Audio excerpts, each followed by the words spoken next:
নমস্কাৰ প্ৰতিগৰাকী দৰ্শকক মই জুন গগৈ স্বাগতম জনাইছোঁ। দৰ্শকৰ এটা গুৰুত্বপূৰ্ণ খবৰ, সেই খবৰটো হৈছে আন্তঃৰাষ্ট্ৰীয় প্ৰেক্ষাপটৰ আৰু আন্তঃৰাষ্ট্ৰীয় প্ৰেক্ষাপটৰ খবৰ এইটোৱেই যে মধ্যপ্ৰাচ্যত যিখন যুদ্ধ চলি আছে তাৰ মাজতে সমগ্ৰ বিশ্বত দেখিবলৈ পোৱা গৈছে এতিয়া অৰাজক পৰিস্থিতি, বিশেষকৈ মূল্য বৃদ্ধি আৰু তেলৰ সংকটৰ মাজতে এতিয়া প্ৰতিখন ৰাষ্ট্ৰই যুঁজ দিবলগীয়া হৈছে। আমি যদি পিন পইণ্ট কৰিবলৈ যাওঁ, Israel, Southee Arabia, Iran, Pakistan, China আৰু ৰাছিয়া এই কেইখন ৰাষ্ট্ৰৰ মাজতে বিশেষকৈ সংকটকাল বেছিকৈ আৰম্ভ হৈছে আমাৰ ভাৰততকৈ। আপোনালোকক দেখুৱাইছোঁ সমগ্ৰ ৱৰ্ল্ড মেপখন। এই ৱৰ্ল্ড মেপখনৰ আপোনালোকক কেইটামান পিন পইণ্ট দেখুৱাইছোঁ। আমেৰিকা আপোনালোকে দেখিছে, ইউ এছ এৰ ফালৰ পৰা যিটো অমানৱীয় অত্যাচাৰ চলাই থকা বুলি অভিযোগ উত্থাপন হৈছে, এই অমানৱীয় অত্যাচাৰৰ মাজতে এতিয়া ইৰাণৰ মাজত এইখিনি আপোনালোকক দেখুৱাইছোঁ। এয়া হৈছে strait of Hormuz. Strait of হৰমুজত যি ইৰাণৰ যি আধিপত্য, সেই আধিপত্য আমেৰিকাই দখল কৰিব বিচাৰিছে।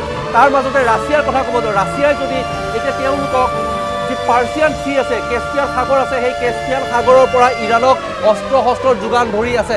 কিন্তু আমি যদি ক'বলৈ যাওঁ আমেৰিকাৰ কথা হৈছে যে তেওঁলোকে ছৌদি আৰব অৰ্থাৎ মধ্যপ্ৰাচ্যত, পশ্চিমীয়া ৰাষ্ট্ৰ আমেৰিকা মধ্যপ্ৰাচ্যত তেওঁলোকে নিজৰ ঘাটি স্থাপনৰ বাবে, সামৰিক ঘাটি স্থাপনৰ বাবে যুঁজা চলাই আছে। তাৰ মাজতে ছৌদি আৰবৰ পিন পইণ্ট এইকাৰণে কৰিছোঁ যে ছৌদি আৰবত এতিয়া তেওঁলোকে আমেৰিকাৰ তৰফৰ পৰা ইয়াত সামৰিক বিমান ঘাটি বহুৱাৰ বাবে পৰিকল্পনা কৰিছে আৰু ইতিমধ্যে ছৌদি আৰবৰ তৰফৰ পৰা অনুমতি প্ৰদান কৰা হৈছে।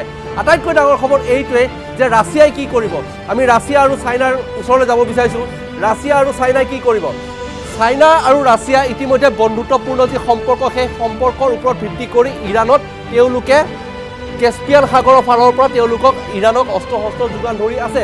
কিন্তু শেহতীয়াভাৱে আমেৰিকা আৰু ইৰাণৰ যি বৈদেশিক পৰিক্ৰমা মন্ত্ৰালয় আছে, সেই বৈদেশিক পৰিক্ৰমা মন্ত্ৰালয়ৰ তৰফৰ পৰা সিদ্ধান্ত গ্ৰহণ কৰা হৈছে। পাকিস্তানত তেওঁলোকে এবাৰ বৈঠক অনুষ্ঠিত কৰিছিলে। পাকিস্তানৰ যি বৈঠক, সেই বৈঠকত কোনো ধৰণৰ সুফল নাপালে। আমেৰিকাৰ তৰফৰ পৰা এই মুহূৰ্তত ফ্ৰান্সেও সহায় কৰিছে।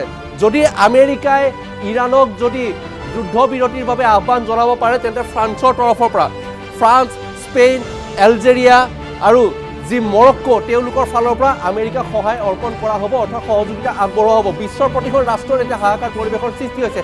তেলৰ সংকটৰ মাজতে বিভিন্ন পদ্ধতিত এতিয়া ইৰাণে কেনেকৈ যুদ্ধ দীঘলীয়া কৰি নিব পাৰে, তাৰ বাবে প্ৰস্তুতি চলাই আছে। আৰু আমেৰিকাৰ তৰফৰ পৰা এতিয়া আমেৰিকাই অৱশেষত হয়তো হাৰ মানিবলৈ বাধ্য হৈছে।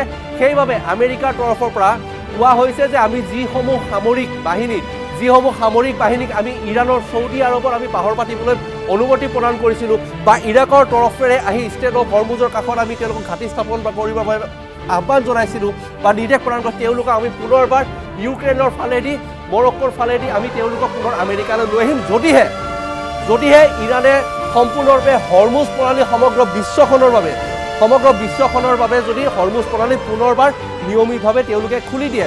আৰু তাতোতকৈ ডাঙৰ কথা, যিসমূহ ইউৰোপীয় দেশ আছে, পোলেণ্ডৰ পৰা আৰম্ভ কৰি জাৰ্মানীৰ পৰা আৰম্ভ কৰি ফ্ৰান্স, ইটালী আদি এই যিসমূহ ইউৰোপীয় দেশ আছে, ইউৰোপীয় দেশসমূহে নাটোৰ সৈতে জড়িত হৈ আছে।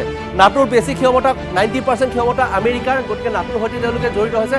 আৰু নাটো বাহিনীয়ে বাৰম্বাৰ কৈছে যে আমেৰিকাই যুদ্ধ সমাপ্ত কৰিব লাগে, আৰু যদিহে সমাপ্ত নকৰে তেন্তে কিন্তু নাটো সদস্যৰ যিখন 32খনকৈ ৰাষ্ট্ৰ আছে, ইউক্ৰেইন শেহতীয়াভাৱে নতুনকৈ তেওঁলোকে জইন কৰিছে, সেই 32খনকৈ ৰাষ্ট্ৰত আপুনি পুনৰবাৰ দেখুৱাইছোঁ, এয়া হৈছে ইউৰোপীয় দেশ প্ৰায় 32খনকৈ দেশ আছে। আমেৰিকাক কৈছে যে আপোনালোকে নাটো বাহিনীৰ যদি সহায় বিচাৰিছে তেন্তে ইৰাণৰ সৈতে আপোনালোকে চুক্তি কৰক আৰু অতি শীঘ্ৰে যুদ্ধ সমাপ্ত কৰক। আৰু যুদ্ধ যদি সমাপ্ত নকৰে তেন্তে কিন্তু ইৰাণৰ ওপৰত যিটো প্ৰভাৱ পৰিছে, সেই প্ৰভাৱ সমগ্ৰ বিশ্বৰ ওপৰত পৰিব। সমগ্ৰ বিশ্বৰ ওপৰত, ৰাছিয়াৰ ওপৰৰ পৰা আৰম্ভ কৰি ভাৰততো ইতিমধ্যে পৰিছে।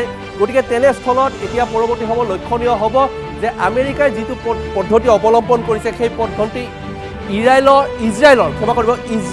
নিৰ্দেশনে আমেৰিকাই এনেধৰণৰ যুদ্ধ ঘোষণা কৰিছে বা ইৰাণৰ ওপৰত এনেধৰণে অত্যাচাৰ চলাই আছে অমানৱীয়। ৰাষ্ট্ৰসংঘৰ তৰফৰ পৰাও ইতিমধ্যে কোৱা হৈছে যে আমেৰিকাই অতি শীঘ্ৰে যুদ্ধ বন্ধ কৰিব লাগে। আমেৰিকাই যদি পিছ হুহুকি আহে তেন্তে সমগ্ৰ বিশ্বত পুনৰবাৰ শান্তি প্ৰতিষ্ঠা হ'ব। গতিকে এই ক্ষেত্ৰত ভাৰতৰ প্ৰধানমন্ত্ৰী নৰেন্দ্ৰ মোদীয়ে যথেষ্ট চেষ্টা চলাই আছে। বিভিন্ন ৰাষ্ট্ৰৰ যে আলোচনাত মিলিত হৈছে, ট্ৰেড ডিল কৰিছে। গতিকে সবিশেষ তথ্য এই মুহূৰ্তত জনাইছে যে সমগ্ৰ বিশ্বত প্ৰভাৱ পৰিছে। তৈল সংকটৰ মাজতে দেখিবলৈ পোৱা গৈছে ইৰাণ আৰু আমেৰিকাৰ যি নাটো বাহিনী আছে, নাটো বাহিনী বাৰে বাৰে ইৰাণত যিসকল আমেৰিকাৰ মাৰ্কিন সেনা প্ৰেৰণ কৰিছে তেওঁলোকক উভতাই আনিব লাগে, আৰু যদি আমেৰিকাই সেনেকুৱা কাম নকৰে তেন্তে নাটো বাহিনী হয়তো আমেৰিকাৰ পৰা বিচ্যুতি ঘটিব পাৰে বা আঁতৰ হৈ আহিব পাৰে। গতিকে সবিশেষ তথ্য এই মুহূৰ্তত জনোৱাৰ চেষ্টা কৰিলোঁ। আমি পৰৱৰ্তী সময়ত এটা গুৰুত্বপূৰ্ণ খবৰ লৈ অহাৰ পুনৰবাৰ চেষ্টা কৰিম।